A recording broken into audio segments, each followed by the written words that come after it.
ETV ప్రేక్షకులకు నమస్కారం. Triple X detergent soap శుభమస్తు కార్యక్రమంలో ఈ వారం గ్రహఫలం అంశానికి స్వాగతం. జూలై 23వ తేదీ నుండి జూలై 29వ తేదీ వరకు మేషాది ద్వాదశ రాశుల వారికి ఉన్న శుభ అశుభ ఫలితాలని, అవసరమైన సందర్భాల్లో ప్రత్యామ్నాయ మార్గాల్ని తెలుసుకుంటారు. ఇక ఈ వారంలో ద్వాదశ రాశుల వారికి ఉండేటటువంటి గ్రహాలలో ఏవి ప్రతికూల గ్రహాలో, ఆ ప్రతికూల గ్రహాలకి అనుకూలత కోసం ఏ ఏ విధమైన విధి విధానాలను చేపట్టారో ఆ విశేషాల్ని, దాంతోపాటు మన ధర్మం శీర్షికలో ఈ వారంలో 28వ తేదీ వచ్చేటటువంటి గరుడ పంచమి వైశిష్ట్యం ఏమిటో తెలుసుకుంటారు. ముందుగా నేటి పంచాంగం. స్వస్తి శ్రీచాంద్రమాన హేవళంబినామ సంవత్సరం, దక్షిణాయనం, గ్రీష్మ ఋతువు, ఆషాఢమాసం, బహుళపక్షం. ఇక ఈ వారంలో ఉండే ముఖ్యమైన రోజుల్ని చూస్తే 25వ తేదీ మంగళ గౌరీ వ్రతారంభం, 27వ తేదీ నాగచతుర్థి, 28వ తేదీ గరుడ పంచమి, నాగపంచమి, కల్కి జయంతి, కశ్యప మహర్షి జయంతి. ఈరోజు ఆదివారం, పైగా సూర్య శక్తి సంపూర్ణంగా ఉండే అమావాస్య కూడా.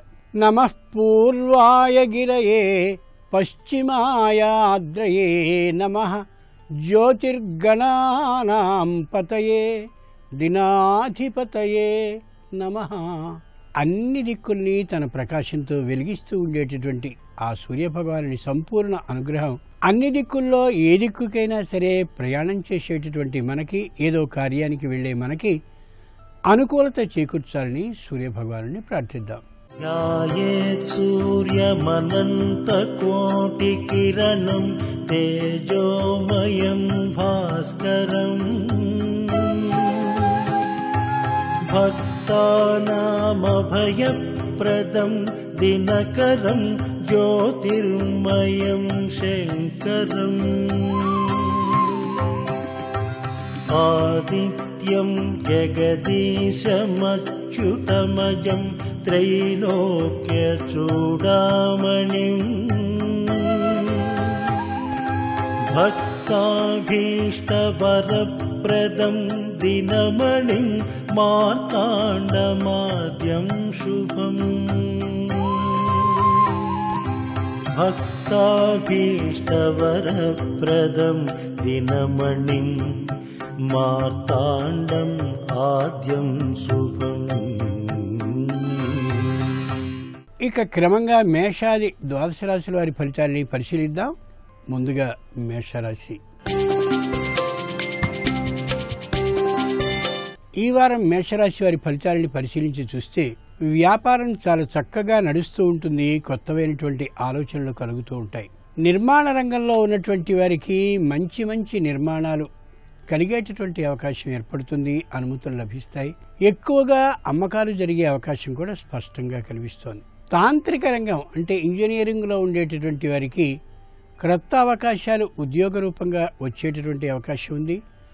రాజకీయ రంగం వారికి, అలాగే వినోద రంగం వారికి కూడా ఈ వారం సంతృప్తికరమైనటువంటి ఆదాయం లభించే అవకాశం స్పష్టంగా కనిపిస్తోంది. ఇక ఇతరమైనటువంటి ఉద్యోగ రంగానికి చెందినటువంటి వారు తాము ఉన్న చోటునే ఉంటూ తమకి సంబంధించినటువంటి పోటీ పరీక్షల్ని కానీ ఇప్పటి నుండి ప్రారంభించి చదువుకున్నట్లయితే తప్పక పోటీ పరీక్షల్లో ఉత్తీర్ణులయ్యే అవకాశం కనిపిస్తోంది మేషరాశి వారికి. మొత్తానికి ఈ రాశి వారికి ఈ వారం చాలా అనుకూలత గోచరిస్తోంది. మేషరాశి వారికి ప్రధాన ప్రతికూల గ్రహాలు శని, రాహువులు. అందుకని మేషరాశి వారికి ప్రతి సోమవారం కూడా శివునికి 11 తెల్లని పూలతో అష్టోత్తర శతనామాలని చదువుతూ ఆయనకు సంపూర్ణమైన పూజని చేసి శివుని ప్రసాదంగా విభూతిని నుదుట ధరించడం, కుటుంబ సభ్యులందరి చేతను ధరింపచేయడం శ్రేష్టం. ఇక ఈ వారం వృషభ రాశి వారి ఫలితాలని పరిశీలించి చూస్తే ప్రతి రంగంలోనూ కార్య సాధన దిశగానే అడుగులు వేస్తారు. ఇంతకు ముందు నుండి చేస్తున్నటువంటి పనులన్నీ సక్రమంగా సాగేటటువంటి అవకాశం కనిపిస్తోంది. పారిశ్రామికవేత్తలైనటువంటి వారికి విశేషమైనటువంటి ప్రతిభ గుర్తింపబడేటటువంటి అవకాశం ఉన్న కారణంగా ప్రభుత్వానికి, ప్రభుత్వ అధికారులకి దగ్గరయ్యేటటువంటి అవకాశం బాగా కనిపిస్తోంది. విద్యార్థులకి మేధో వికాసం బాగా కనిపిస్తోంది కాబట్టి ఆ బుద్ధి వికసించిన కారణంగా కళాశాలల్లో కానీ తమ తమ విద్యారంగంలో కానీ విశేషమైన ప్రతిభని చూపించే అవకాశం ఉంది. అంచేత తల్లిదండ్రులు మరింతగా పట్టించుకుని తమ పిల్లల విద్యార్థులైనట్లయితే మరింతగా చదివేందుకు దోహదపడేలా చూసుకోవాలి. ఆరోగ్యానికి ఏ విధమైనటువంటి భంగము లేదు, ఎటువంటి దుర్వార్తలు వినే అవకాశం ఏమాత్రమూ లేదు. కాబట్టి అనారోగ్యంతో ఎవరైనా ఉన్నట్లయితే వారి గురించి దిగులు పడవలసిన అవసరం ఏమాత్రమూ లేదు. మొత్తానికి వృషభ రాశి వారికి ఈ వారం అనుకూలంగానే ఉంది. వృషభ రాశి వారికి ప్రధాన ప్రతికూల గ్రహం శని. ఆ శని గ్రహ అనుకూలత కోసం మంగళవారం నాడు సుబ్రహ్మణ్య స్వామి ఉండేటటువంటి ఆలయానికి వెళ్ళి 16 ప్రదక్షిణాలని సుబ్రహ్మణ్య స్వామికి చేస్తూ అవకాశం ఉన్నంతలో సుబ్రహ్మణ్య స్తోత్రాన్ని కానీ లేదా ఒకే శ్లోకాన్ని 16 మార్లు పఠించడం కానీ చేస్తూ నువ్వులు బెల్లము కలిపినటువంటి ఉండల్ని చిన్న మాత్రపు పరిమాణంలో 16టిని దైవానికి నైవేద్యంగా పెట్టి ప్రసాదాన్ని స్వీకరించడం శ్రేయస్కరం. ఇక ఈ వారం మిథున రాశి వారి ఫలితాలని పరిశీలించి చూస్తే కుటుంబ సభ్యులందరూ ఒకే చోట ఉండగలిగినటువంటి అవకాశాన్ని పొందుతారు. దగ్గర బంధువులు అలాగే దూరపు బంధువులు కూడా ఒక చోటికి చేరే అవకాశం కలుగుతుంది. ఈ వారంలో గృహాన్ని కానీ స్థలాన్ని కానీ కొనుక్కోవడం లేదా ఉన్నటువంటి గృహానికి మరమ్మతులు చేపట్టడం వంటివి చేస్తారు. అలాగే స్థలంలో ఒక ఇంటిని నిర్మించాలనే కొత్తదైనటువంటి ఆలోచనకి వస్తారు. వివాహానికి సంబంధించిన ఏవేవో ప్రయత్నాలు పూర్వం ఆగిపోయి ఉంటే ఆగిపోయిన ప్రయత్నాలని పునరుద్ధరించి మళ్ళీ ఆ ప్రయత్నాన్ని కొనసాగించాలనే ఊహకు వస్తారు. మొత్తానికి కొత్తమైన ఆలోచనలన్నింటినీ ప్రణాళికల రూపంలో రచన చేసుకునేటటువంటి చక్కటి వారంగా ఈ వారాన్ని అనుకోవాలి. వాహనాల విషయంలో మాత్రం కొద్ది జాగ్రత్తని పాటించాలి. వాహనాల వేగం కానీ లేదా వాహనాలకు ఏవైనా మరమ్మతులు కానీ ఉంటే వాటిని చేయించడం కానీ జాగ్రత్తగా చూసుకుంటూ మాత్రం ప్రయాణాన్ని చేయాలి. వస్తు విషయాల్లో మాత్రం కొద్ది భద్రతని పాటించాలి. మిథున రాశి వారు. మిథున రాశి వారికి ప్రధాన ప్రతికూల గ్రహం కేతువు.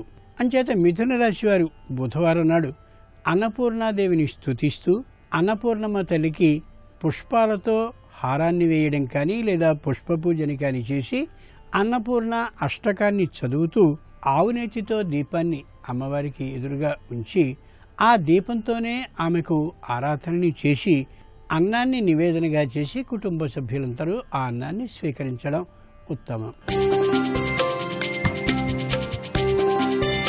ఇక ఈ వారం కర్కాటక రాశి వారి ఫలితాలని పరిశీలించి చూస్తే మానసికమైనటువంటి ఆందోళన తరచూ కలుగుతూ ఉంటుంది.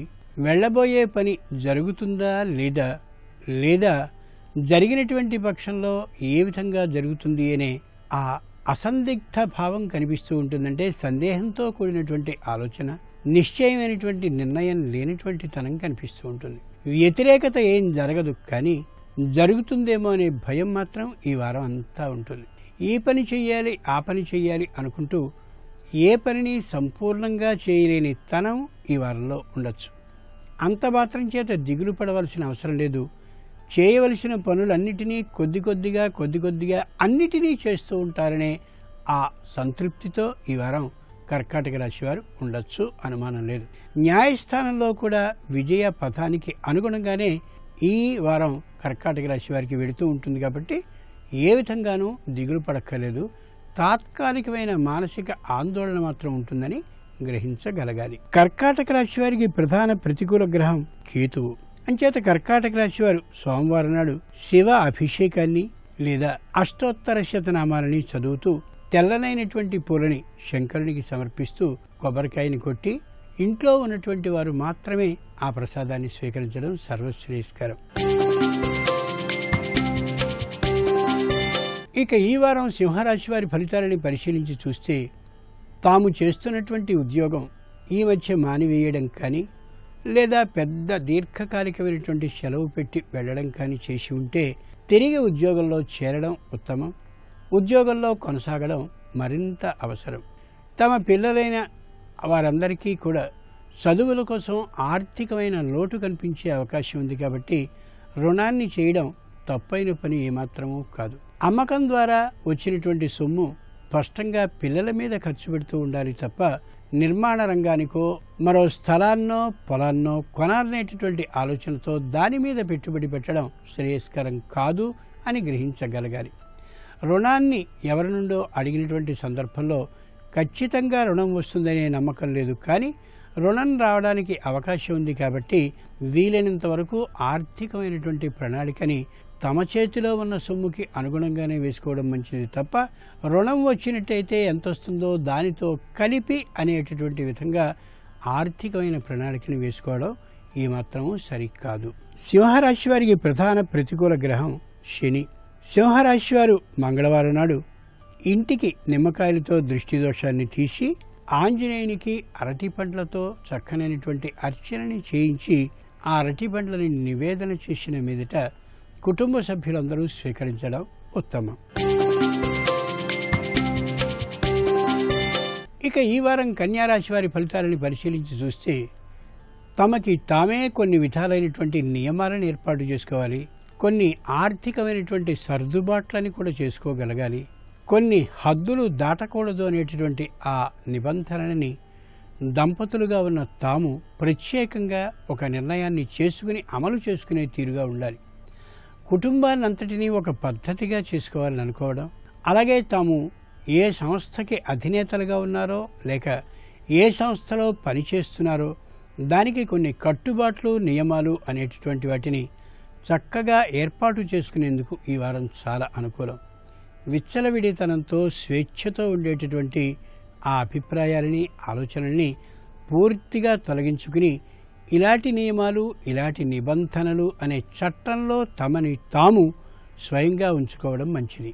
అన్నిటికీ మించి సంస్థ తమదే అయినప్పటికీ కూడా వేరే సంస్థలో పనిచేస్తున్నాం అని అనుకుంటూ కానీ ఉన్నట్లయితే సంస్థ అభివృద్ధి చెందుతుంది, తాము వృద్ధిలోకి రాగలుగుతారు, ఆర్థికంగా కూడా ఉన్నతి కనిపించే అవకాశం బాగా కనిపిస్తోంది ఈ వారం. కన్యారాశి వారికి ప్రధాన ప్రతికూల గ్రహం శని. శనిగ్రహ అనుకూలత కోసం బుధవారం నాడు ఆకుపచ్చని వస్త్రాలని ధరించి గణపతికి 4 తీరుల పత్రాలతో గణపతి అష్టోత్తర శతనామాలని పఠించి లడ్డూని నివేదన చేసి ఆ లడ్డుని అందరూ కుటుంబ సభ్యులు పంచుకోవడం శ్రేయస్కరం ప్రసాద రూపంగా. ఇక ఈ వారం తులారాశి వారి ఫలితాలని పరిశీలించి చూస్తే అనవసరమైనటువంటి ప్రయాణాలు చేయవలసి రావచ్చు, న్యాయస్థానంలో వ్యవహారాలన్నీ స్తంభనకి గురి కావచ్చు, ఇటు అటు తేలని పరిస్థితి ఉండొచ్చు, చేతిలో ఉన్నటువంటి ధనమంతా కూడా వ్యయం అయిపోతూ ఉండొచ్చు, న్యాయస్థానానికి అలాగే అనారోగ్య కారణాలకి తిరుగుతూ ఉండేటటువంటి కారణంగా ఇంట్లో ఉండేటటువంటి పిల్లలు చదువుకునేటటువంటి వాళ్ళ చదువు మధ్య మధ్య భంగానికి పాల్పడవచ్చు, అంటే అభ్యంతరం ఏర్పడవచ్చు, రోజు కళాశాలకి లేదా తాము చదువుతున్న పాఠశాలకి వెళ్ళలేకపోవచ్చు, సంస్థలో పనిచేసేవారు ఏంటైతే సక్రమంగా సంస్థకి వెళ్ళగలిగిన అవకాశం కూడా ఉండకపోవచ్చు. అంచేత తులారాశి వారు బాగా ఆలోచించుకుని తక్కువతనం అని అనుకోకుండా తాము చేస్తున్నటువంటి పని సక్రమమైనదేనా అని ఆలోచించుకుంటూ పట్టుదలని కోపాన్ని తగ్గించుకుని ప్రవర్తించడం ఎంతైనా అవసరం ఈ వారంలో. తులారాశి వారికి ప్రధాన ప్రతికూల గ్రహం కేతువు. తులారాశి వారికి కేతుగ్రహ అనుకూలత కలగడం కోసమని గురువారం నాడు పచ్చని పూలతో ఆంజనేయుడికి పుష్పమాలని సమర్పించి ఒకే ఆసనంలో కూర్చుని హనుమాన్ చాలీసాని 3 మారు సంపూర్ణంగా చదివి తాము కానీ కుటుంబ సభ్యులు అందరూ కలిసి కానీ చదివి పులిహారని నివేదన చేసి కుటుంబ సభ్యులు మాత్రమే దాన్ని ప్రసాదంగా స్వీకరించడం అవసరం. ఇక ఈ వారం వృశ్చిక రాశి వారి ఫలితాలని పరిశీలించి చూస్తే జరగబోతుంది అని అనుకునేటటువంటి వివాహం తాత్కాలికంగా వాయిదా పడవచ్చు, అలాగే ఏదైనా కొనుక్కుందాం అని అనుకున్నటువంటి ఆ స్థలమో భూమో మరొకటో తాత్కాలికంగా రద్దు కావచ్చు లేదా అనిశ్చిత స్థితికి వెళ్ళొచ్చు. అలాగే తాము చెయ్యాలన్నటువంటి ప్రయాణం కూడా వాయిదా పడవచ్చు, లేక ప్రయాణం చేయవలసిన అవసరం కూడా రాకపోవచ్చు. న్యాయస్థానాల్లో ఏవైనా అభియోగాలు కానీ ఉన్నట్లయితే అవి ప్రతికూల దశగా వెళ్ళే అవకాశం ఉంది కాబట్టి, న్యాయస్థానంలో తీర్పు వ్యతిరేక దిశగా వెలువడే అవకాశం ఉంది కాబట్టి మానసికమైనటువంటి ధైర్యాన్ని కోల్పోకుండా ఉండాలి. తమకి ఏ విధమైనటువంటి తీర్పు రాబోతుందో ఆ తీర్పు మాత్రమే సంపూర్ణమైన పరిష్కారం కాదని, మళ్ళీ దాని మీద వేరే విధమైనటువంటి తీర్పు కోసం ప్రయత్నించే అవకాశం గట్టిగా ఉందని గమనించుకుని దీనికి దిగులు చెందవలసిన పని లేదని ఆ ధైర్యమైనటువంటి విధానంతో ఉండొచ్చు. విదేశంలో ఉన్నవారు స్వదేశానికి కానీ, స్వదేశంలో ఉండేటటువంటి వారు విదేశానికి కానీ వెళ్ళవలసిన అవసరం రావచ్చు. అందుకోసం కొద్దిగా సిద్ధపడి ఉండడం అవసరం అని తెలియచెప్తోంది పంచాంగం. వృశ్చిక రాశి వారికి ప్రధాన ప్రతికూల గ్రహం శని. శని గ్రహ అనుకూలత కోసం నీలిరంగు లేదా నలుపు రంగు వస్త్రాలని ధరించి వృశ్చిక రాశి వారు శని శ్లోకాన్ని 19 మార్లు పఠిస్తూ నవగ్రహాలకి ప్రదక్షిణాన్ని చేస్తూ నువ్వులతో చేసినటువంటి వంటకాన్ని పరమేశ్వరుడికి నైవేద్యంగా సమర్పించి కుటుంబ సభ్యులు స్వీకరించడం మంచిది. ఇక ఈ వారం ధనురాశి వారి ఫలితాలని పరిశీలించి చూస్తే ఎప్పటి నుండో కొనాలి అనుకునేటటువంటి వాహనాన్ని కొనుక్కోగలుగుతారు. సంఘంలో మంచి కీర్తిని ప్రతిష్టని పొందుతారు. మీకు మాట విలువ కూడా పెరుగుతుంది. మీరు మీ ఉద్యోగం, వ్యాపార సంస్థ వాటిలో చేసేటటువంటి మీ పని తీరుని బట్టి మంచి గుర్తింపు లభించడమే కాకుండా కీర్తి ప్రతిష్టలతో పాటు ఏదో ఒక పురస్కారం కూడా లభించే అవకాశం కనిపిస్తోంది. ముఖ్యంగా కోపాన్ని కొద్దిగా తగ్గించుకోగలిగినట్లయితే మరింత మిత్రులు చేరేటటువంటి అవకాశం ఏర్పడుతోంది. మిత్రుల వల్ల సహాయ సహకారాలు తప్పక లభించే అవకాశం బాగా కనిపిస్తోంది. నిర్మాణ రంగం వారికి మాత్రం తాత్కాలికమైన స్తబ్దత ఏర్పడవచ్చు, స్తంభన ఏర్పడవచ్చు. కొద్ది కాలం పోయినట్లయితే తప్పక నిర్మాణ రంగదారులైనటువంటి వారికి అనుకూలత గోచరిస్తోంది. వైద్యానికి సంబంధించిన అవసరం లేని పరిస్థితి గోచరిస్తోంది కాబట్టి వృద్ధులకి కుటుంబ సభ్యులకి కూడా ఆరోగ్యం సంపూర్ణంగా చక్కగా ఉంటుందని గ్రహించవచ్చు. ధనురాశి వారు. ధనురాశి వారికి ప్రధాన ప్రతికూల గ్రహం శని. ధనురాశి వారు శనిగ్రహ అనుకూలత కోసం మంగళవారం నాడు ఎర్రని పూలతో దుర్గాదేవిని పూజిస్తూ అష్టోత్తర శతనామాలని స్వయంగా పఠిస్తూ ఆమెకు ప్రీతికరంగా దధ్యోదనాన్ని అంటే పెరుగు అన్నాన్ని నైవేద్యంగా సమర్పించి కుటుంబ సభ్యులందరూ దాన్ని స్వీకరించడం మంచిది. ఇక ఈ వారం మకర రాశి వారి ఫలితాలని పరిశీలించి చూస్తే అకస్మాత్తుగా వీరి ధోరణిలో చిన్న మార్పు కనిపించే అవకాశం కనిపిస్తోంది. ఆధ్యాత్మికమైనటువంటి బుద్ధికి తమ జీవితాన్ని మళ్ళతీస్తారు. దాన ధర్మాల మీదికి బుద్ధి పోతూ ఉంటుంది. తీర్థయాత్రలకి వెళ్లాలనే కొత్తదైనటువంటి ఊహ కలుగుతూ ఉంటుంది. ఇంతకుముందు నుండి తీర్థయాత్రలకి వెళ్ళేటటువంటి ఆ లక్షణం సంప్రదాయం ఉన్నవాళ్ళైతే మరింత పెద్దవైనటువంటి తీర్థయాత్రల్ని చేయాలని అనుకుంటారు. వినోద విహార యాత్రల కంటే కూడా ఆధ్యాత్మికమైనటువంటి దైవ క్షేత్రాలకు వెళ్ళాలనే ఊహకి వస్తారు. ఎవరి వల్ల దేనిని పొందకూడదని, సహాయ సహకారాలు లేకుండా ఉండాలని, తామే ఎవరికైనా సహాయాన్నో సహకారాన్నో అందించాలని, పుణ్యప్రదమైనటువంటి పనుల్ని మాత్రమే చేయాలని ఇలాంటి ఆలోచనకి వస్తారు. ఏవి ఆలోచనలు కలిగినప్పటికీ కూడా తగుమాత్రపు స్థితిలో యథాశక్తిలో దాన ధర్మాలని తీర్థయాత్ర వ్యయాన్ని చేయడం తప్ప రుణాన్ని చేసి ఈ తీర్థయాత్ర ప్రదేశాలకు వెళ్ళడం సరికాదని గ్రహించుకోగలగాలి మకర రాశి వారు. మకర రాశి వారికి ప్రధాన ప్రతికూల గ్రహాలు కేతువు, శని అయినటువంటి కారణంగా ఆ కేతు శని గ్రహాల అనుకూలత కోసమని మంగళవారం నాడు లేదా శనివారం నాడు లేదా బుధవారం నాడు అవకాశం ఉంటే ఈ 3 వారాల్లోనూ కూడా నవగ్రహ ప్రదక్షిణాలని 12 మార్లు చొప్పున చేస్తూ సూర్యునికి ఎర్రని మందార పూలతో అష్టోత్తరాన్ని చదువుతూ అభిషేకాన్ని గాని పూజని కానీ చేసి గోధుమలతో చేసినటువంటి ప్రసాదాన్ని నివేదన చేసి కుటుంబ సభ్యులు స్వీకరించడం ఉత్తమం. ఇక ఈ వారం కుంభరాశి వారి ఫలితాలని పరిశీలించి చూస్తే భార్య వైపు నుండి మంచి సహకారం లభిస్తుంది. అలాగే అనుకోకుండా అకస్మాత్తుగా ఆర్థికమైనటువంటి లాభం కలిగే అవకాశం ఉంది. మానసిక ఆనందం స్పష్టంగా గోచరిస్తోంది. శారీరకమైనటువంటి అనారోగ్యం ఉండే విధానమే ఏమాత్రమూ లేదు. అయితే ఇంటికి వచ్చేటటువంటి బంధుజనం వల్ల కానీ అలాగే మిత్రుల వల్ల కానీ అనవసరమైనటువంటి అపకీర్తి లేదా నిందలు వచ్చే అవకాశం ఉంది. కాబట్టి మిత్రుల్ని కానీ బంధువుల్ని కానీ కొంతమంది బంధువుల యొక్క ఆ మానసికమైన అభిప్రాయాన్ని గమనించి ఎంత దూరంలో ఉండాలో ఎంత దూరంలో వాళ్ళని ఉంచాలో గమనించి అలా ఉండగలగడం ఎంతైనా అవసరం. మొత్తానికి ఈ వారం కుంభరాశి వారికి అనుకూలంగానే ఉన్నప్పటికీ కూడా ఈ బంధువుల ద్వారా, మిత్రుల ద్వారా, అలాగే తోటి అధికారుల ద్వారా వచ్చేటటువంటి చిన్న ఇబ్బందుల్ని అనుక్షణం గమనించుకుంటూ గడపవలసిన వారం ఈ 7 రోజులు కూడా. కుంభరాశి వారికి ప్రధాన ప్రతికూల గ్రహం కేతువు. కేతుగ్రహ అనుకూలత కోసం ఆంజనేయ స్వామికి 12 మార్లు ప్రదక్షిణాన్ని చేస్తూ హనుమాన్ అంజనా సూనుహు అనే శ్లోకాన్ని చదవడం కానీ, లేదా హనుమాన్ చాలీసాని రోజు మొత్తం మీద 12 మార్లు పఠించగలగడం కానీ చేసి ఆంజనేయునికి ఇష్టమైనటువంటి ఏవో ఫలాలని 12 సంఖ్యలో నివేదన చేయడం శ్రేయస్కరం. ఇక ఈ వారం మీనరాశి వారి ఫలితాలని పరిశీలించి చూస్తే ఆధ్యాత్మికంగా మంచి పురోభివృద్ధిని సాధిస్తారు. ఏదైనా మంచి తీర్థయాత్రకి కానీ, దేవాలయానికి కానీ వెళ్ళాలి అని అనుకుంటారు. దాన ధర్మాలను యథాశక్తి చేయాలనే నిర్ణయానికి వస్తారు.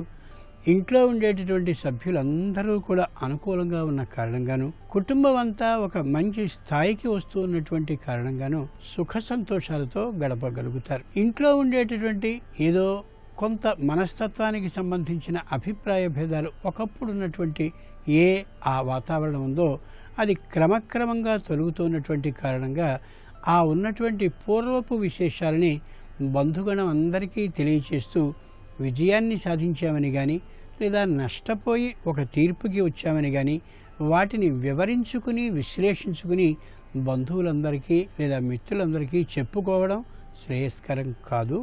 తమలోనే ఆ విశేషాలన్నిటినీ ఉంచుకుని తగినంతగా గోప్యతని పాటిస్తూ కుటుంబాన్ని గడుపుకోవడం శ్రేయస్కరం. మీనరాశి వారికి ప్రధాన ప్రతికూల గ్రహం శని. శనిగ్రహ అనుకూలత కోసం బుధవారం నాడు గణేశునికి 16 మార్లు ప్రదక్షిణాన్ని చేస్తూ 16 పత్రాలతో ఇష్టమైనటువంటి ఏ జాతివైనా సరే 16 జాతుల పుష్పాలు లేదా 16 జాతులు దొరకని పక్షంలో ఒకే జాతి పత్రాలు 16తో కానీ పూజని చేసి ఏదో ఒక పండుని యథాశక్తి నివేదన చేసి కుటుంబ సభ్యులు మాత్రమే స్వీకరించడం ఉత్తమం.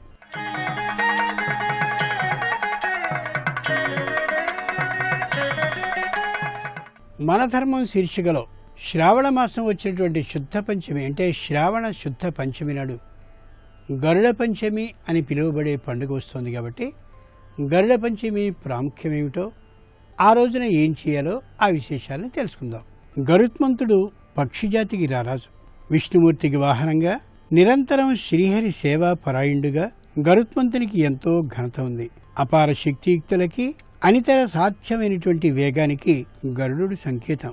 వేదాత్మా విహగేశ్వర అంటూ వేదస్వరూపునిగా ఖగరాజుని సంబోధిస్తారు. 12 ఆళ్వార్లలో మధుర కవి ఆళ్వార్ గరుత్మంతుడి అంశతో ఆవిర్భవించాడని వైష్ణవ సంప్రదాయం తెలియజేస్తుంది. వైనతేయుడు, ఖగాధిపతి, ఖగేశ్వరుడు, నాగాంతకుడు, విష్ణురథుడు, సుపర్ణుడు, పన్నగాశనుడు ఇలా గరుత్మంతుడికి ఎన్నో నామాంతరాలున్నాయి. దేవేంద్రుణ్ణి ఓడించి అమృతాన్ని సాధించి దాన్ని సవతి తల్లికిచ్చి తన కన్నతల్లి అయిన వినతకి దాస్యముక్తిని కలిగించిన మాతృభక్తి పరాయణుడు గరుత్మంతుడు. తన తల్లికి గరుడు దాస్యముక్తిని కలిగించిన పుణ్యతిథే శ్రావణ శుద్ధ పంచమి. అదే గరుడ పంచమి. ఈ పర్వదినాన్ని వ్రత సంవిధానంతో నిర్వహించుకునే ఆచారం లోకంలో ఉంది. వ్రతరత్నాకరం, గరుడ పురాణం అనే ఈ గ్రంథాల్లో గరుడ పంచమి వ్రత ప్రస్తావన స్పష్టంగా కనిపిస్తోంది. గరుడ పంచమి పర్వదినం నాడు పూజామందిరంలో గరుడుని చిత్రపటాన్ని ఉంచి యథాశక్తి పూజాధికారిని నిర్వహించాలి. చక్కెర పొంగలిని నివేదన చేయాలి. ఇలా చేస్తే ఈ గరుడ పంచమి వ్రతాచరణం జరిగినటువంటి కారణంగా కుటుంబానికి సర్వసౌఖ్యాలు చేకూరుతాయి. విశేషించి సర్పదోషం తొలగుతుంది. రేపు పుష్యమి, ఆశ్లేష నక్షత్రాలున్నాయి. రేపటి నక్షత్ర బలాన్ని పరిశీలించినట్లయితే గణిత శాస్త్ర, క్రీడా సంబంధమైనటువంటి విద్యలు నేర్చుకోవటానికి చేసే సర్వ ప్రయత్నాలకు రేపు అనుకూలమైన రోజుగా చెప్పవచ్చు. సమస్యల నివారణ కోసం ప్రత్యేకమైనటువంటి మంత్రజపం చేయటానికి, సర్వ దేవతల దర్శనం ద్వారా ఉత్తమ ఫలితాలు పొందటానికి రేపు అనుకూలమైన రోజుగా చెప్పవచ్చు. అలాగే జల సంబంధమైనటువంటి కార్యక్రమాలు నిర్వహించడానికి కూడా రేపటి నక్షత్ర బలం విశేషంగా సహకరిస్తుంది.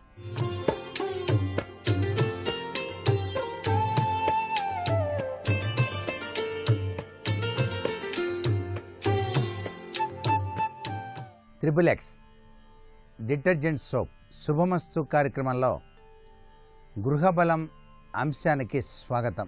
వాస్తుశాస్త్రరీత్యా వివిధ రకాలైనటువంటి దిశల్లో తూర్పు, ఉత్తరం, పశ్చిమం అత్యంత శ్రేష్టవంతమైనటువంటి దిశలుగా మనకు శాస్త్రాల్లో చెప్పినప్పటికీ తూర్పు దిశ చక్కటి యోగవంతమైన ప్రభావాన్ని కలిగించేటువంటి విధి విధానంలో ప్రతి ఇంటి యజమాని కూడా ఏ ఇంట్లో నివాసం ఉన్నప్పటికీ ఉదయాన్నే స్నానానంతరం తూర్పు తిరిగి జయస్సదా సవితృమండల మధ్యవర్తి అంటూ సూర్యభగవాన్ని ధ్యానం చేయటం సర్వవిధ శ్రేయోదాయకమైన ఆరోగ్య లక్షణంగా మనకు శాస్త్రాలు తెలియజేస్తున్నాయి. సూర్య ఆరాధన అంత విశిష్టం. ఇక్కడ తూర్పు నుంచే సూర్యభగవానుడు ఉదయిస్తున్నాడు కాబట్టి ఆ దిశానాథుని యొక్క దిశ చక్కటి యోగవంతమైన ప్రభావాన్ని కలిగించడమే కాదు, తూర్పు ఈశాన్యం ఈశ్వరానుగ్రహానికి నాంది పలుకుతుంది. అందుకే ఈశానాధిపతి అయినటువంటి పరమేశ్వరుడి యొక్క అనుగ్రహం కూడా తూర్పు దిశ వైపు అధికంగా ఉంటుంది అని చెప్పేసి భావించాలి. తూర్పు దిశలో ఇంటికి గనక ఖాళీ స్థలం ఎక్కువగా ఉన్నట్లయితే పుత్ర పౌత్రాభివృద్ధితో పాటుగా మంచి ఆరోగ్యకరమైనటువంటి జీవనాన్ని గడపడానికి ఆస్కారం ఉంటుంది. అందుకే ఇల్లు కట్టుకునేటప్పుడు తూర్పు వైపు అత్యధికంగా ఖాళీ స్థలం ఉండేటట్టుగా చూసుకోవటం సర్వత్రా కూడాను శుభదాయకం అనేటువంటి విషయాన్ని గుర్తిరగండి. తూర్పు దిశలో ఇంటికి ఖాళీ స్థలం లేక తూర్పు సరిహద్దు మీద గనక మీరు గృహాన్ని గనక నిర్మించినట్లయితే తప్పనిసరిగా ఆ పుత్రుల విషయంలో కూడాను అభివృద్ధి అంత గొప్పగా జరగక అనేక మానసిక అశాంతులకు గురి కావలసి వస్తుంది. తూర్పు సరిహద్దును ఆనుకొని గృహ నిర్మాణం చేయకూడదు అనేటువంటి విషయాన్ని ఇక్కడ గుర్తుపెట్టుకోవాలి. బాగా తూర్పు వైపు ఉన్నటువంటి కాంపౌండ్ వాల్ పైన మీరు అందంగా ఉంటుంది అని చెప్పేసి పూల కుండీలు కూడా పెట్టకూడదు. చాలామంది తూర్పు వైపు ఉన్న గోడ వైపు కూడా పూల కుండీలు పెడతారు. అది కూడాను అనర్థదాయకమే అనే విషయాన్ని గుర్తుపెట్టుకోండి. ఇక్కడ తూర్పు దిశ కంటే ఇంటికి పడమర ఖాళీ ఎక్కువగా ఉన్నప్పటికీ, నైరుతిలో ఉపగ్రహం ఉండినప్పటికీ, తూర్పు రోడ్డుకు రాకపోకలు ఉన్నను అట్టి ఇల్లు చాలా చక్కగా యోగిస్తుంది. ఇక్కడ మనం గ్రహించవలసినటువంటి విషయం ఏంటంటే, పడమర ఖాళీ ఎక్కువగా ఉందండి వాళ్ళ ఇంట్లో అన్నప్పటికీ వాళ్ళు చేసినటువంటి మంచి పని ఏంటంటే నైరుతిలో ఉపగృహాన్ని కట్టారు. ఉపగృహాలు అనేటువంటి ఉన్నాయే వాస్తుశాస్త్రరీత్యా దోషాన్ని పోగొట్టేటువంటి శక్తివంతమైనటువంటి గృహాలుగా కూడా చెప్తారు. అందుకే నైరుతిలో ఉపగృహ నిర్మాణం ఉండి తూర్పు వైపు రోడ్డు రాకపోకలు కనుక ఉన్నట్లయితే అట్టి ఇల్లు చాలా చక్కగా యోగిస్తుంది అని చెప్పేసి మనకు వాస్తుశాస్త్రం తెలియజేస్తోంది. తూర్పు భాగంలో సహసిద్ధంగా వివిధ రకాలైనటువంటి ఊడ్చినటువంటి వ్యర్థ పదార్థాలు, రాళ్ల గుట్టలు ఇవన్నీ కూడా తూర్పు భాగంలో ఎటువంటి పరిస్థితుల్లోనూ ఉంచకూడదు. అలా కనుక ఉంచినట్లయితే అనారోగ్య లక్షణాలు ప్రతి ఒక్కరికి కూడాను సంభవిస్తాయి. ఇళ్లల్లో డస్ట్బిన్ పెట్టేటువంటి విధి విధానం కూడా చాలా బాగా గుర్తుపెట్టుకోవాలి. ఈ డస్ట్బిన్ని మాత్రం తూర్పు దిశలో ఉంచకండి. తూర్పు ఈశాన్యంలో కానీ తూర్పు వైపు కానీ ఉంచకూడదు. ఆగ్నేయ మూల ఉంచవచ్చు, అలాగే వాయువ్య మూల ఉంచవచ్చు. అంతేగాని తూర్పు దిశలో మాత్రం ఇటువంటివన్నీ పెట్టకండి. అది అనర్థదాయకమైన ప్రభావాన్ని ఇస్తాయి. తూర్పు భాగంలో ఉన్నటువంటి అరుగులు గర్భం కంటే కూడాను ఎక్కువగా కనుక కట్టినట్లయితే ఎత్తుగా, దానివల్ల విపత్కరమైనటువంటి పరిస్థితులు, అధిక వ్యయం, అనారోగ్యం సంభవిస్తుంది. ఎప్పుడు కూడా తూర్పు వైపు ఉత్తరం వైపు మాత్రం అరుగులు ఎత్తుగా కట్టకూడదండి. దక్షిణం వైపు మీరు నిర్మాణం చేసినప్పుడు దక్షిణం వైపు అరుగులు చాలా ఎత్తుగా కట్టుకున్నా కూడా ఎటువంటి అనర్థం వాటిల్లదు. ఇంటికి తూర్పున వాలు వసారాలు, ఖాళీగా తెరవ వరండాలు ఉంచి గృహ నిర్మాణాలు గనక చేసినట్లయితే ధన ధాన్యాభివృద్ధి, సంతాన అభివృద్ధి కూడా కలుగుతాయి. తూర్పు సింహద్వార గృహాలకు తూర్పు ఆగ్నేయము నీటి తూముల వల్ల నమ్మక ద్రోహములు, అనారోగ్యాలు కలగడానికి ఆస్కారం ఉంది.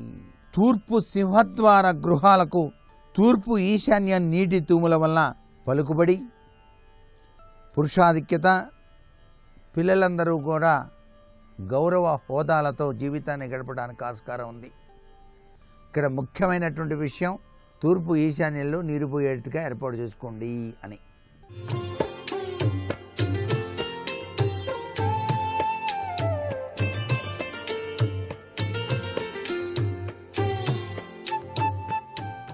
తూర్పు భాగాన ఏక ఎత్తు పెట్టి పడమరలో వాలు వసారాలు దించినప్పటికీ, స్తంభముపై డౌను వసారా నిర్మించినప్పటికీ అనారోగ్య లక్షణాలే వాటిల్లుతాయి. కాళ్ళు నొప్పులు ఇత్యాది లక్షణాలు ఎక్కువగా కలుగుతాయి అని చెప్పేసి శాస్త్రం. తూర్పు దిశలో పర్వత పంక్తులు కానీ, సరిహద్దుల నుండి ఎత్తైన మేడలు కానీ ఉన్నట్లయితే అట్టి గృహంలో నివసించేటువంటి వారికి సుఖము అనేటువంటిది కరువు అవుతుంది. అంటే బాధలే ఎక్కువగా ఉంటాయి అనేటువంటి విషయం. మీరు ఒక నిర్మాణం చేసినప్పుడు ఇద్దరు అన్నదమ్ములు ఒక స్థలాన్ని పంచుకున్నప్పుడు అన్నయ్య దక్షిణం వైపు ఉన్నాడు.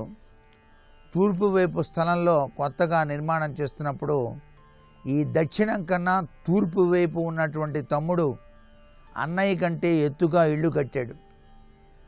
అలా ఎత్తుగా ఇల్లు కట్టినప్పుడు ఈ దక్షిణ దిశలో ఉండేటువంటి అన్నగారికి అనేక ఇబ్బందులు చోటు చేసుకున్నాయి.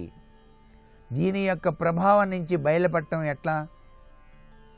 జరిగిపోయింది ఏదో జరిగిపోయింది, గొడవలు అవసరం లేదు అనుకున్నాం అని చెప్పేసి అనుకున్నప్పుడు ఈ దక్షిణ దిశలో ఉండేటువంటి అన్నగారు తన తూర్పు గోడకు పొడుగాటి అద్దాన్ని ఏర్పాటు చేయాలి. ఆ అద్దాన్ని గనక తూర్పు గోడ కనుక పెట్టినట్లయితే తూర్పు వైపు ఎత్తుగా కట్టినటువంటి తమ్ముడి యొక్క ఇంటి ప్రభావం ఈ గృహం పైన పని చేయకుండా ఆపడానికి ఆస్కారం ఉంటుంది. ఇది చిన్న ఉపాయం మాత్రమే. అసలు సిసలైన విషయం అయితే దక్షిణం వైపు ఎత్తుగా కట్టడాలు ఉండాలి. తూర్పు వైపు నిర్మాణ కట్టడాలు దక్షిణం కన్నా తక్కువ ఎత్తులో కట్టాలి. ఇది చాలా ముఖ్యమైనటువంటి విషయంగా గుర్తెరగండి. అలాగే తూర్పు ముఖద్వార గృహములు గలవారు తూర్పు అద్దె వస్తుందని తూర్పు వైపులో రోడ్డు వైపు షాపులు కట్టి అద్దెకు ఇవ్వటం శుభదాయకం కానే కాదు. సొంత యజమాని వాడుకోవడానికైతే కట్టుకోవచ్చు, కానీ అద్దెకు ఇవ్వటానికి మాత్రం పనికిరాదు, గుర్తుపెట్టుకోండి. మరి కట్టామండి ఏం చేయాలంటే సొంత యజమాని ఏదో షాప్ పెట్టుకొని ఉండాలి. అద్దెకి మాత్రం ఎప్పుడూ కూడాను తూర్పు వైపు ఇవ్వకూడదు. ఇది అసలు సిసలైన ముఖ్యమైనటువంటి విషయం. ఇది కూడా చాలా జాగ్రత్తగా గమనించండి. ఒకవేళ మీరు కనుక అద్దెకి ఇచ్చినట్లయితే మాత్రం కించిత్తు మానసిక ఆందోళనలు అనుభవించాల్సిన పరిస్థితి ఎంతైనా ఉంటుంది. ఆగ్నేయ దిశ ఫలితాలు అని చెప్పేసి ఉన్నాయి. ఆగ్నేయ దిశలో ఫలితాలు ఏ విధంగా ఉంటాయి వాస్తుశాస్త్రరీత్యా మనం గ్రహించాలి. స్థలము యొక్క ఆగ్నేయంలో ఉపగ్రహం ఉండి ఇంటి అందలి ఆగ్నేయము గది అందలి ఆగ్నేయంలో కానీ వంట కనుక చేసుకున్నట్లయితే ఆగ్నేయ భాగంలో చుట్టిల్లు కట్టుకోండి, ఆ ఆగ్నేయ భాగం వైపే వంట చేసుకోండి. అలా కనుక చేసుకున్నట్లయితే గృహ యజమానికి, గృహిణికి, ఇంట్లో నివసించేటువంటి వారందరికీ కూడాను శుభదాయకవంతమైన ప్రభావాన్ని కలిగింపజేస్తుంది.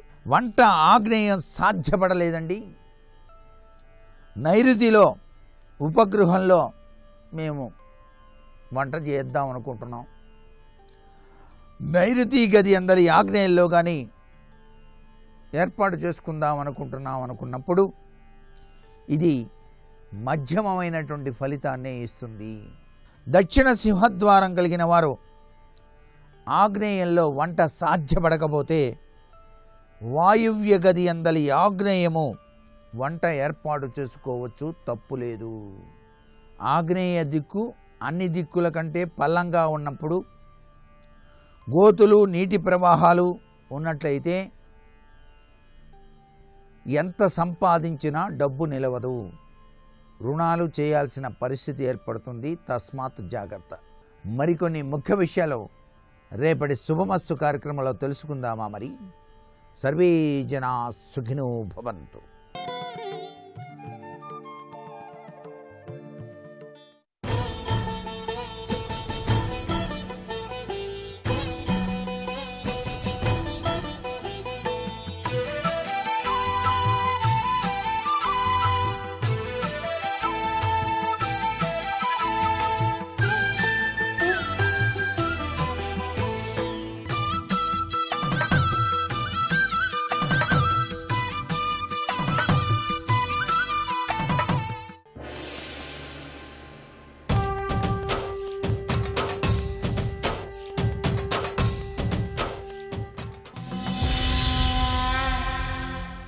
మందిని ఆదుకునేవాడు, 10 మంది కోసం బ్రతికేవాడు ఎక్కడుంటాడో వాడు 10 కాలాలు బతికుండాలని 10 మంది పూజలో చెప్తారు.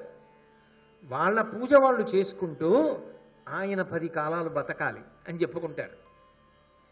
కొంతమంది తల్లులైతే మా ఆయుర్దాయం కూడా పోసుకుని నాయనా నువ్వు బ్రతకరా అని ఆశీర్వచనం చేస్తారు. అందుకే ఆయుర్దాయము దేని వలన వస్తుంది అంటే కీర్తి వలన వస్తుంది. కీర్తియే సిరి. కీర్తిని మించిన ఐశ్వర్యం ఏముంటుంది? అంతగా మించిన డబ్బే ఉంటుంది? ఏ కీర్తి లేదనుకోండి జీవితంలో, వాడు ఏ ఉపకారం ఎవరికీ చేయలేదని గుర్తు దానిది. కీర్తి అంటే ఏమిటంటే ఎవ్వరికీ ఏ ఉపకారం చేయలేదు. ఎవ్వరికీ ఏ ఉపకారం చేయని వాడు ఎవరికి తెలుస్తాడు? దుష్కీర్తను ఎల్లచేటులను గిట్టి హరించుననండే. అన్ని ఉపద్రవాలు ఎందుకు వస్తాయంటే అపకీర్తి వల్ల వస్తాయి. అపకీర్తి సంపాదించాడంటే దాని అర్థం ఏంటి? లోకాన్ని బాధపెట్టాడనేనా? లోకానికి మంచి చేసిన వాడు బతికుండాలని ఎలా కోరుకుంటారో అలా అదే పనిగా అందరినీ బాధ పెడుతుంటే ఏమంటారు?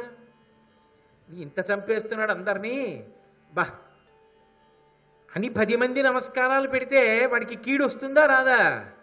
అందరూ లోకం నింద చేసేసింది అనుకోండి, వాడికి కీడు వస్తుంది. అన్ని కీడులకు మూలం అపకీర్తి, అన్ని సుఖాలకి మూలం కీర్తి. కాబట్టి కీర్తి కోసం మనిషి బ్రతకాలి, కీర్తి కోసం చచ్చిపోతాను తప్ప కీర్తిని వదిలి బతికొనడానికి నేను ఇష్టపడిన. అందుకు ఇచ్చేస్తా కవచకుండలాలు. అది సిద్ధాంతం. కర్ణుడు చేసింది ఏమిటిరా అంటే, నా సూర్యభగవానుడా మీరే వచ్చి చెప్పినా నేను మాత్రం కవచకుండలాల కోసమని చెప్పి కీర్తిని వదిలిపెట్టడానికి సిద్ధంగా లేను. కాబట్టి అటువంటి కీర్తి ఏది ఉందో అది మనిషి ప్రయత్నపూర్వకంగా సంపాదించి నిలబెట్టుకోవాలని తొల్లి భక్తార్తిహరుండునా వరగు అంబుజసూతి జగద్ధితంబుగన్. సృష్టికర్త అయినటువంటి చతుర్ముఖ బ్రహ్మగారే ఒకానొకప్పుడు లోకములన్నిటికీ కూడా దీన్ని గొప్ప విశేషంగా చెప్పలేదా? కాబట్టి నేను కీర్తితో ఉండడానికే ఇష్టపడతాను. అంతేకాదు, నేను ప్రయత్నపూర్వకంగా చేసుకున్నటువంటి ప్రతిజ్ఞలు కొన్ని ఉన్నాయి. ఆ ప్రతిజ్ఞ అతిక్రమించను. అది నిజంగా క్రమశిక్షణ. కొంతమందికి జీవితంలో క్రమశిక్షణ ఉంటుంది. వాళ్ళు అలా పెట్టుకుంటారు. ఏది యామనివ్వండి, జీతం వచ్చిన తరువాత ఒక 500 రూపాయలు తీసి పక్కన ఒక డబ్బాలో పెట్టేస్తా. అది కొంత అయ్యాక ఏదో ఒక మంచి పనికి వెచ్చించి ఖర్చు పెట్టేస్తా. మంచి పని అంటే ఇంట్లో కుర్చీ కొనుక్కోవడానికి కాదు, ఎవరికో ఎక్కడో ఏదో అవసరం నేనున్నాను అని ఆదుకోవడానికి ఖర్చు పెట్టేస్తాను. నా సంపాదనలో ప్రతి నెల ఒక 500 రూపాయలు నాది కాదు. అది ఒక 5,000 అయిన తరువాత అవసరంలో ఉన్నాడని నా మనసు నమ్మేటట్టుగా ఎవడు కనబడతాడో వాడికి ఇచ్చేస్తాను. అది నేను సమాజము కొరకు, తద్వారా నా జీవుడి అభ్యున్నత కొరకు నేను సంపాదిస్తున్నది. అన్నిటికన్నా జీవితంలో గొప్ప విషయం ఏంటంటే ఒక మంచి సంకల్పం కలగడం. అది ఎట్టి పరిస్థితుల్లోనూ కాదనడానికి వీల్లేదు. మంచి సంకల్పం కలగడమే గొప్ప. అయితే సంకల్పం ఒక్కటి మిగిలిపోయి దానికోసం ప్రయత్నం మాత్రం అడుగట్టిపోయింది అనుకోండి, నవ్వుల పాలైపోతాడు. నేనేదో అవ్వాలని ఓ కోరిక ఉండడం గొప్ప. నేను ఓ డాక్టర్ని అవ్వాలి, మంచిది. నేను ఐఏఎస్ చదువుకోవాలి, చాలా మంచిది. నేను మంచి ఇంజనీర్ని అవ్వాలి, మంచిది. ఉండి తీరాలి. ఆశయం ఉండకూడదని ఎవ్వరనరు. ఆశయం ఉండాలి. ఆశయంతో పాటుగా ఏముండాలంటే దానికి కట్టుబడి బ్రతకగలిగినటువంటి క్రమశిక్షణ ఉండాలి. ధృతి, పట్టుదల. నేను అలా ఉంటా, ఏది ఏమని నేను దానికోసం నిలబడతా. నువ్వు ఏది చేస్తున్నావో అది రేపు చేయడానికి సంతోషం ఉండాలి, ఎల్లుండి చేయడానికి సంతోషం ఉండాలి, ఆ తర్వాత చేయడానికి సంతోషం ఉండాలి. అది అధర్మం మాత్రం కాకుండా ఉండాలి. మీరు చెప్పినట్టు సంతోషంగానే చేస్తున్నానండి అని చెప్పి చెయ్యకూడనివి చేయమని కాదు. చెయ్యవలసిన వాటి విషయంలో సంకల్పం ఎంత గొప్పదో అది చెయ్యడానికి చేసే ప్రయత్నంలో సంతోషాన్ని పొందడం అంత గొప్పగా ఉండాలి. పుస్తకం చదవడం అంత సంతోషంగా ఉండాలి. అబ్బా చదవాలని తలకొట్టుకు చదవకూడదు. అబ్బా నా అదృష్టం చదువుతున్నానని చదవాలి. నా అదృష్టం పూజ చేస్తున్నానని చెయ్యాలి. నా అదృష్టం భోజనం చేస్తున్నానని చెయ్యాలి. అది జీవితంలో ఉండవలసిన పూనికి. అది ఉన్న చోట విజయం ఉంటుంది, అది ఉన్న చోట కీర్తి ఉంటుంది. తప్ప సంకల్పం మంచిదై అనుష్ఠానము బలహీనమైపోతే, ఆచరణ యందు తట్టుకోలేక ఎవడు చేస్తాడని బెంగెట్టేసుకుంటే వాడు సాధించలేడు.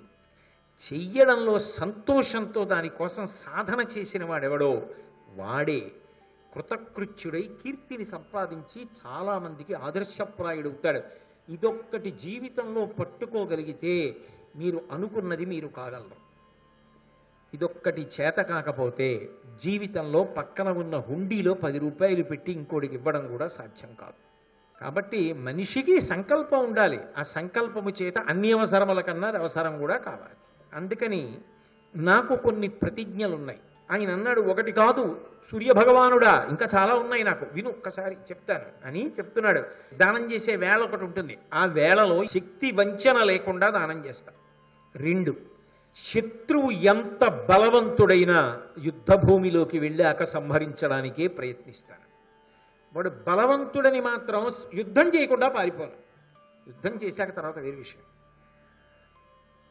ఒకవేళ అలా యుద్ధం చేసినప్పుడు అవసరమైతే మరణించడానికి వెనుకాడను, వీరమరణం పొందడానికి సిద్ధంగా ఉంటాను. ఎంతటి శత్రువు అవనివ్వండి, కర్ణా శరణం కాపాడు అని వస్తే శరణిచ్చేస్తాను, రక్షిస్తాను, తప్ప చంపను. ఎంత శత్రువైనా కానీ, స్త్రీలు కానీ, చిన్నపిల్లలు కానీ, వయోవృద్ధులు కానీ, దీనులు కానీ, నేను చాలా కష్టంలో ఉన్నానని అంటే నాకు ఎన్ని పనులున్నా పక్కన పెట్టి ముందు వాళ్ళ రక్షణ చూస్తాను. అలాగే ఇటువంటి నియమాలు కొన్ని పెట్టుకున్నాను. ఈ నియమాలను అతిక్రమించను. వీటిని పరిపాలన చెయ్యడం నా కీర్తికి కారణం. అవి నా జీవిత విధానంలో అంతర్భాగాలు. వాటిని వదిలిపెట్టి ఉండడం నాకు సంభవం కాదు సూర్యభగవానుడు. అందుకని నేను ఇంద్రుడే వచ్చినా, ఏ వేషంలో వచ్చినా, రావలసిన వేళలో వచ్చి అడిగితే మాత్రం ఇచ్చేస్తాను. ఆ విషయంలో మారుమాట లేదు. నాకు కీర్తి ప్రధానం.